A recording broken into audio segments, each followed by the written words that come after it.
High, সবাইকে স্বাগত জানাচ্ছি বাংলা ডকুমেন্টারিতে। আমি আখতারুজ্জামান রনি। আজ আমরা দেখব ভিসুভিয়াস আগ্নেয়গিরির ফলে ধ্বংস হয়ে যাওয়া শহর পম্পেই। ধন্যবাদ আমার সাথে জয়েন করার জন্য। আমার চ্যানেলটি সাবস্ক্রাইব করুন।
ভিসুভিয়াস জেগে উঠেছে। হ্যাঁ, ঘুমন্ত ভিসুভিয়াস জেগে উঠেছে। কাঁচা ঘুম থেকে হঠাৎ করে জেগে ওঠা খোকার মতোই সে রেগে আছে। তার মুখ থেকে রাগের বহিঃশিখা বের হচ্ছে অহরহ। তার সাথে বজ্রপাতের মতো গর্জনে কানে তালা লেগে যাওয়ার পালা।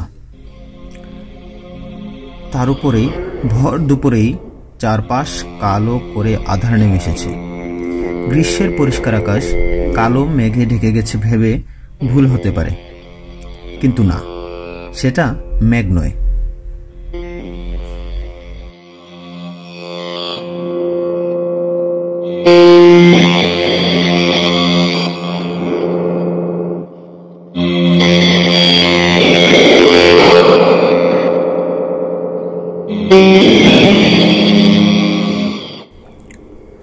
আকাশে মেঘের মতো দানা বেঁধে পুঞ্জীভূত হয়ে আছে ভিসুভিয়াসের কালো ধোঁয়া। ভিসুভিয়াস ঘেঁষে অবস্থান করছে রোম সাম্রাজ্যের নগরী পম্পেই। এর অধিবাসীরা ভয়ে দিশেহারা।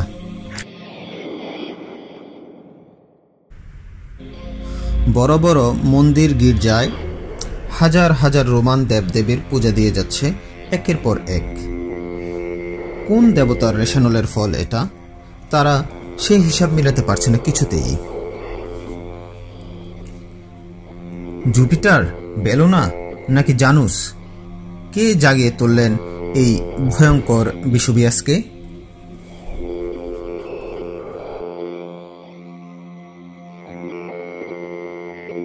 অনেকেই একের পর এক বলি দিয়ে যাচ্ছে, আর ওদিকে আরেক দল পালিয়ে যাচ্ছে বসতবাড়ি ছেড়ে। ঠিক তখনই ভিসুভিয়াসের প্রচণ্ড শব্দে গর্জে উঠল পম্পের আকাশ। স্তব্ধ পম্পে তাকিয়ে দেখছে ক্ষুব্ধ ভিসুভিয়াসের মুখ ফেটে বের হয়ে আসছে সর্বনাশা লাভা, গ্রাস করে নিচ্ছে পুরো নগরী। ভিউয়ার, কি ভাবছেন কোনো রূপকথার গল্প শোনাচ্ছি? না, 2000 বছর আগে ক্যালেন্ডারের হিসেবে প্রথম শতাব্দীতেই রোমান সাম্রাজ্যের গুরুত্বপূর্ণ নগরী পম্পেইয়ের পতন ঘটে। কোনো পরাশক্তির হাতে এ পতন হয়নি। পম্পেই এর অসহায় পরাজয়ের কারণ ছিল এক পর্বত, যার নাম ভিসুভিয়াস।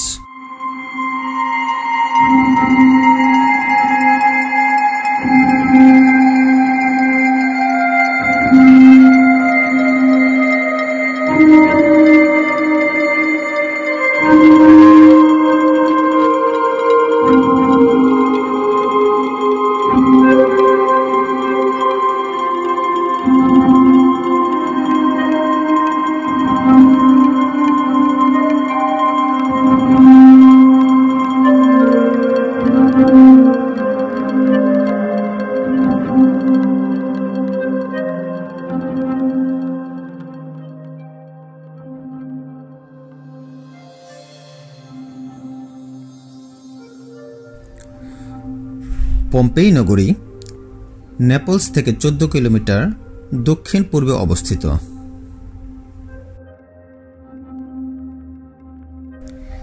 পম্পেই থেকে 8 কিলোমিটার দূরে সগৌরবে ঘুমিয়ে আছে ভয়ঙ্কর বিসুবিয়াস। পুরাতন পম্পেই নগরী ছিল সৈকতের একটু নিকটবর্তী, কিন্তু নতুন শহরটা একটু ভিতরের দিকে। 1997 সালে ইউনেস্কো পম্পেই নগরীকে তাদের ওয়ার্ল্ড হেরিটেজের অন্তর্ভুক্ত করে নেয়।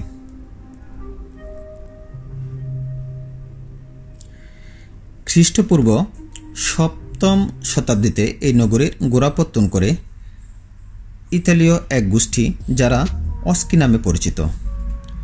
পম্পেই নগরী ছিল ইতালির অন্যতম গুরুত্বপূর্ণ শহরের জন্য একটি বাইপাস শহর, আর এজন্যই নগরের গুরুত্ব শুধু রোমান সাম্রাজ্যে নয়, গ্রিক সাম্রাজ্যের নিকটও ছিল অপরিসীম। তার ফলস্বরূপ গ্রিকরা এই নগরী দখল করে নেয় খ্রিস্টপূর্ব 6ষ্ঠ শতাব্দীতে। পম্পেইর প্রাকৃতিক সৌন্দর্য রোমান এবং গ্রিক সাম্রাজ্যের গণ্যমান্যদের আমোদ স্থানে পরিণত করে। তবে ইতিহাসের পাতায় পম্পেইর আগমন ঘটে দ্বিতীয় সামোনাইক যুদ্ধের মাধ্যমে।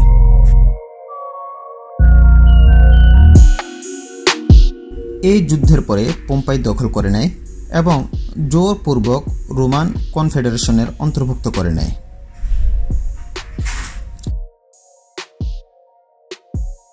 এরপর রোমানরা পম্পেই নগরীতে রোমান দেবতাদের বিভিন্ন মন্দির ও বড় বড় স্থাপনা নির্মাণ করে। শান্তি ফিরে আসে পম্পেইয়ের বুকে।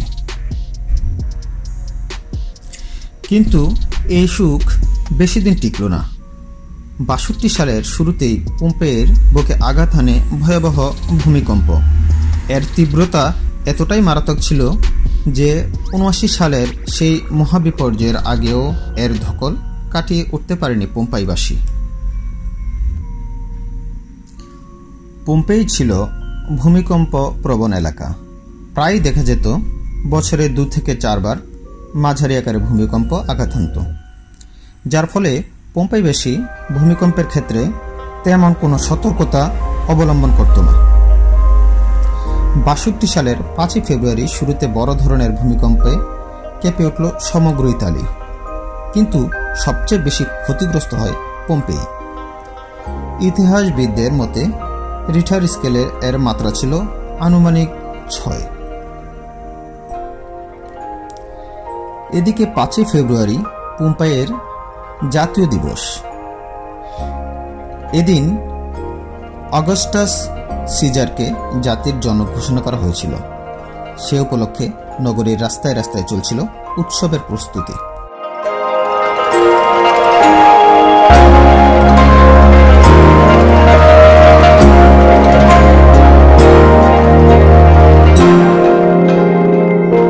আতশবাজি, রং আর তেলের বাতি দিয়ে শহর রাঙিয়ে তুলেছিল নগরীর নারীরা। সবাই ভালো জামা কাপড় পরে রওনা দেন শহরের প্রাঙ্গণে। উৎসব শুরু হবে ঠিক এমন সময় আঘাত হানে ভূমিকম্প। ভেঙে পড়তে থাকে বড় বড় স্থাপনা, জনতার মাঝে ত্রাস ছড়িয়ে পড়ে, ফলে বিশৃঙ্খলা দেখা দেয় এবং আতশবাজি আর তেলের বাতির বিষাক্ত রাসায়নিক পদার্থের কারণে বেশ কিছু বিস্ফোরণ ঘটে, যা ক্ষয়ক্ষতির পরিমাণ প্রায় 4 গুণ বাড়িয়ে দেয়। এর ক্ষতিপূরণ হবার আগেই 16 বছরের মাথায় বিসুবিয়াসের অগ্নি উৎপাত শুরু হয়। ধর্মভীরু পম্পেইবাসী আগুনের দেবতা ভালকানির পূজা দিয়ে বড় উৎসবের আয়োজন করে। ভাগ্যের কি নির্মম পরিহাস! পূজার পরদিনই 79 সালের 24 আগস্ট রোজ রবিবার চূড়ান্ত অগ্নি উৎপাত ঘটে।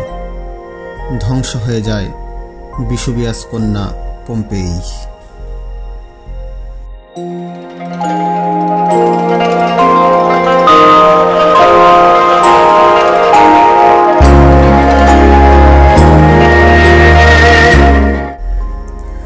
পম্পেইতে সেদিন কি হয়েছিল তা জানতে হলে আমাদের কথা বলতে হবে এর একজন প্রত্যক্ষদর্শীর সাথে। কিন্তু তা কি করে সম্ভব? 2000 বছর পরেও কি কেউ বেঁচে আছে? না, কেউ বেঁচে নেই ঠিকই, কিন্তু বেঁচে আছে তাদের একজনের জবানবন্দি। সেই একজনের নাম প্লিনি জুনিয়র। প্লিনি সিনিয়র ছিলেন প্লিনি জুনিয়রের বড় চাচা। তিনি পম্পেই অগ্ন্যুৎপাতের সময় রোমান নৌবাহিনীর প্রধান ছিলেন। তিনি বাহিনী নিয়ে উদ্ধার কাজ চালানোর সময় মৃত্যুবরণ করেন। আর এই দুর্ঘটনা দূর থেকে তাকিয়ে ব্যথিত হৃদয়ে অবলোকন করেছেন তার ভাতিজা প্লিনি জুনিয়র। প্লিনি জুনিয়রের ঘনিষ্ঠ বন্ধু ছিলেন ইতিহাসবিদ তেকিতাস। তেকিতাস তার বন্ধুর মৃত্যুকালীন স্মৃতি সম্পর্কে জানতে চেয়ে প্লিনি জুনিয়রকে চিঠি লিখতে বলেন। প্লিনি তাকে 2টি চিঠি দেন, যা এখন পর্যন্ত পম্পেই দুর্ঘটনার একমাত্র চাক্ষুষ দলিল হিসাবে চিহ্নিত।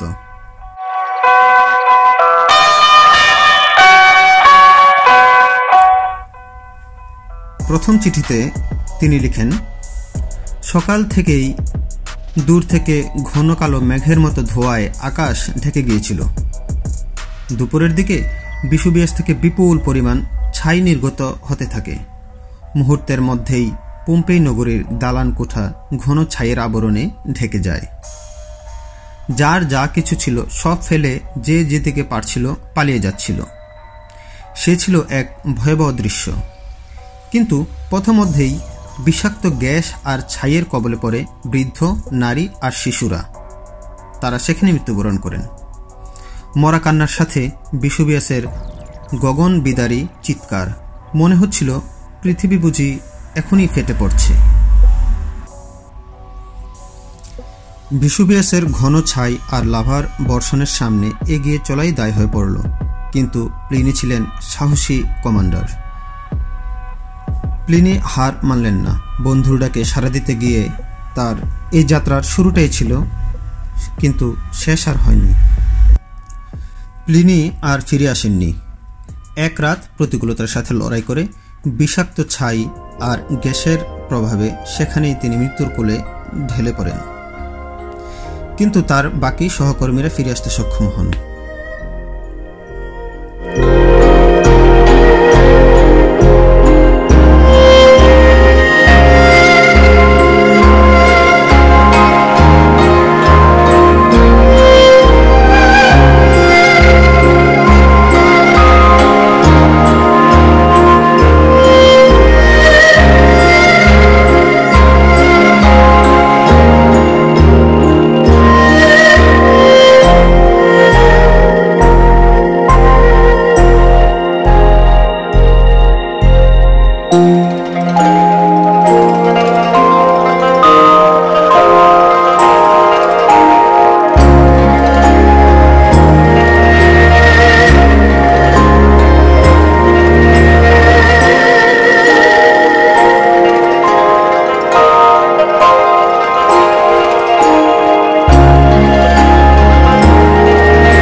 দ্বিতীয় চিঠিতে প্লিনি জুনিয়র তার ব্যক্তিগত অভিজ্ঞতা তুলে ধরেন, যেখানে তিনি লিখেন, চারদিক থেকে চিৎকার ভেসে আসছিল। অনেকেই দেবতাদের চিৎকার করে ডাকছিল, কোনো দেবতা কি আছেন? আবার অনেকেই অবিশ্বাসে অভিশাপ দিচ্ছিল দেবতাদের। সে এক ভয়াল অভিজ্ঞতা। নিকষ কালো আধার, না অমাবস্যার রাত ছিল না, তবু দেখে মনে হচ্ছিল দপ করে বাতি নিভে গেছে। চারদিকে শুধু আধার আর আহাজারি। তার মতে পম্পেইবাসীর সবার পালিয়ে যাওয়ার প্রচুর সময় ছিল, কিন্তু তারা সেটা আমলে নেননি, যার ফলে মিলিয়ন টন ছাইয়ের নিচে সমাধিস্থ হয়ে যায় 2000-এরও বেশি হতভাগা। 2 দিন ব্যাপী অগ্নিপাত পুরো পম্পেইকে ছাই আর মৃত্যুপুরীতে পরিণত করে। ভাস্কর্য, স্থাপত্যের ধ্বংসাবশেষ আর অসংখ্য মৃতদেহ নিয়ে সভ্যতার আড়ালে চলে যায় পম্পেই।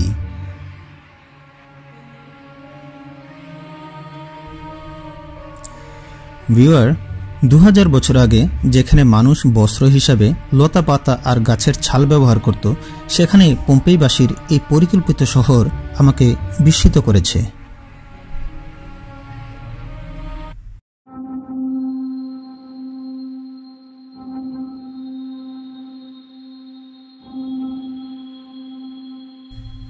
পম্পেইবাসী মদ আর নারীতে নিমজ্জিত ছিল। সেখানে গলিতে গলিতে বার আর পতিতালয় ছিল। বড় বড় স্থাপনায় অশ্লীল চিত্রকর্ম ছিল, যা তাদের পাপকর্মের নিদর্শন।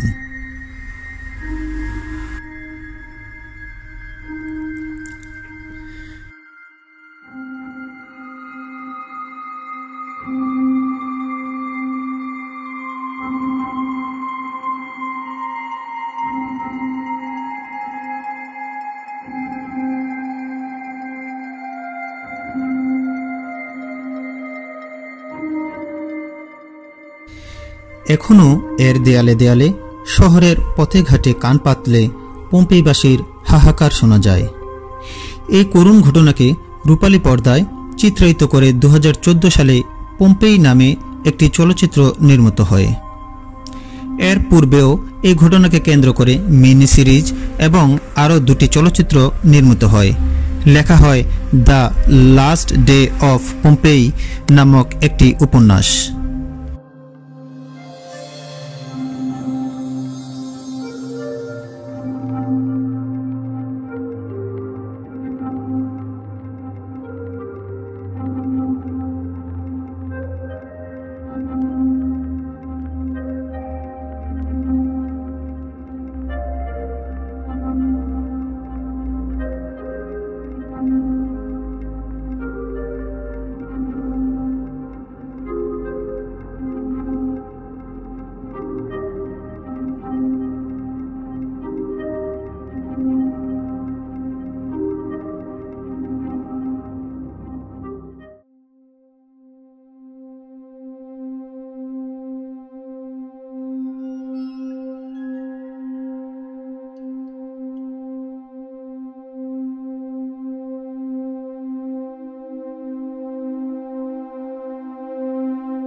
ভিউয়ার, আপনারা যে স্টেডিয়ামটি দেখতে পাচ্ছেন, এখানে কেউ যদি কোনো অপরাধ করত, তাদেরকে ক্ষুধার্ত বাঘ সিংহের সামনে ছেড়ে দিত।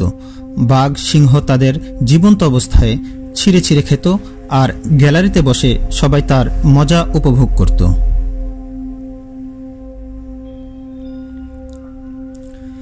পম্পেই জেগে উঠেছে। 1000 বছরের নিদ্রা শেষে পম্পেই আবার জেগে উঠেছে। সেদিনের মুখর শহর আজও মুখরিত পর্যটকদের পদচারণায়। 1000 বছর আগের অনেক গুরুত্বপূর্ণ তথ্য আর করুণ স্মৃতি বুকে নিয়ে সেই ভয়াবহ বিসুবিয়াসের পাশেই পুনরুত্থান হয়েছে পম্পেইর।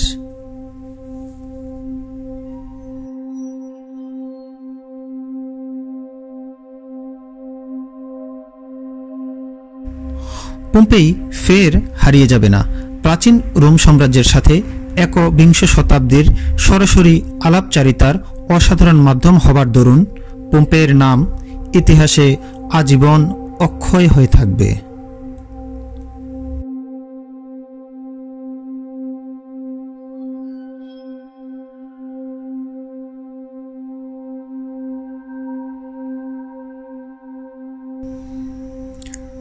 ধন্যবাদ সবাইকে পুরো ভিডিওটি দেখার জন্য। আশা করি লাইক, কমেন্ট, শেয়ার দিয়ে পাশে থাকবেন।